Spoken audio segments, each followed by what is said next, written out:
Iran imeanzisha mashambulizi mapya dhidi ya vituo vya kijeshi vya Marekani vilivyopo Kuwait na Bahrain, huku ikitangaza kuwa hatua hiyo ni jibu la moja kwa moja kwa mashambulizi yaliyofanywa na Marekani ndani ya Iran usiku uliopita.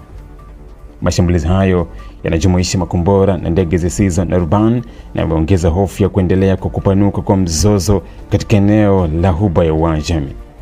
Kwa mujibu wa taarifa iliyotolewa na Jeshi la Walinzi wa Mapinduzi ya Kiislamu nchini Iran, operesheni hiyo ilifanywa kwa ushirikiano kati ya kikosi chake cha anga na kikosi cha wanamaji. IRGC ilisema mashambulizi hayo yalilenga moja kwa moja vituo vya kijeshi vya Marekani vilivyopo Kuwait na Bahrain kama sehemu ya hatua za kulipiza kisasi kufuatia mashambulizi ya Marekani dhidi ya Iran. Katika taarifa hiyo, IRGC ilishutumu Marekani kwa kukiuka makubaliano ya kusitisha mapigano yaliyomo katika hati ya makubaliano ya maelewano ya Islamabad. Iran ilisema kuwa ukiukaji huo unapingana na kifungu cha kwanza cha makubaliano hayo na kwamba utaifanya isimamishe kabisa mchakato wote wa kidiplomasia uliokuwa ukiendelea kati ya pande hizo mbili. Kukiuka makubaliano ya kusitisha mapigano ni kinyume na kifungu cha kwanza cha hati ya makubaliano ya maelewano ya Islamabad na kutasababisha kusimamishwa kabisa kwa mchakato wote wa kidiplomasia, ilisema sehemu ya taarifa ya IRGC.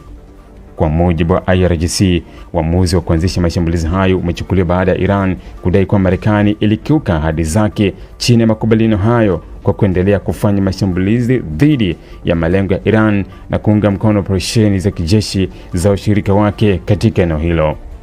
Tehran imeonya kuwa hatua yoyote ya ziada kutoka Marekani itakabiliwa na jibu kali zaidi, huku ikisisitiza kuwa haitarejea katika mazungumzo ya kidiplomasia hadi pale itakapoheshimu kikamilifu masharti ya makubaliano hayo. Wakati huo, jeshi la Kuwait limethibitisha kuwa nchi hiyo imekumbwa na mashambulizi ya makombora na ndege zisizo na rubani yaliyotajwa kuwa ni ya uhasama. Katika taarifa iliyochapishwa kupitia mtandao wa X, jeshi hilo limesema mifumo ya ulinzi wa anga ya Kuwait imeanza kuzuia makombora na drones hizo kabla hazijafika malengo yake. Jeshi hilo pia limewataka wananchi wote kufuata maelekezo ya usalama yaliyotolewa na mamlaka husika, huku operesheni za ulinzi zikiendelea. Mifumo ya ulinzi wa anga ya Kuwait kwa sasa inapambana na mashambulizi ya makombora na ndege zisizo na rubani. Kila mtu anahimizwa kufuata maelekezo ya usalama yaliyotolewa na mamlaka husika, ilisema taarifa hiyo. Nchini Bahrain, ambao ni mwenyeji wa moja ya vituo vikubwa zaidi vya jeshi la wanamaji la Marekani katika eneo la Ghuba, ving'ora vya tahadhari ya mashambulizi ya anga vililia mara baada ya taarifa za mashambulizi hayo. Wizara ya mambo ya ndani ya Bahrain iliwataka wakazi kubaki watulivu na kuelekea katika maeneo salama yaliyotengwa kwa dharura, huku mamlaka zikifuatilia hali hiyo kwa ukaribu. Kwa mujibu wa taarifa za awali, vikosi vya ulinzi vya Bahrain pia vilianza kufuatilia anga la nchi hiyo kwa kushirikiana na washirika wake wa kijeshi na kuhakikisha makombora na ndege zisizo na rubani zinazodaiwa kurushwa na Irani hazifikii malengo yaliyokusudiwa.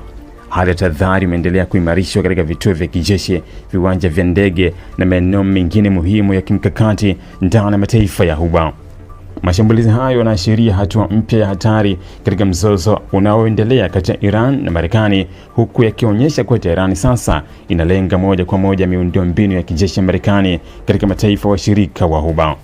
Wachambuzi wa masuala ya usalama wanaonya kuwa ikiwa mashambulizi hayo yataendelea au kusababisha vifo kwa wanajeshi wa Marekani, kuna uwezekano mkubwa wa Marekani kujibu kwa mashambulizi makubwa zaidi dhidi ya Iran, jambo ambalo linaweza kuingiza Mashariki ya Kati katika vita pana zaidi. Hadi sasa mamlaka za Marekani hazijatoa taarifa rasmi kuhusu kiwango cha uharibifu au iwapo kuna wanajeshi waliouawa au kujeruhiwa katika mashambulizi hayo, huku hali ya taharuki ikiendelea kutanda katika mataifa ya Ghuba kutokana na hofu ya mashambulizi zaidi katika saa zijazo. Ili kuwa mwanafamilia bora wa Global TV, usisahau kusubscribe, like, kushare na kucomment. Baada ya kusubscribe, bonyeza alama ya kengele ili kupata taarifa kwa kila video inayopanda Global TV Online.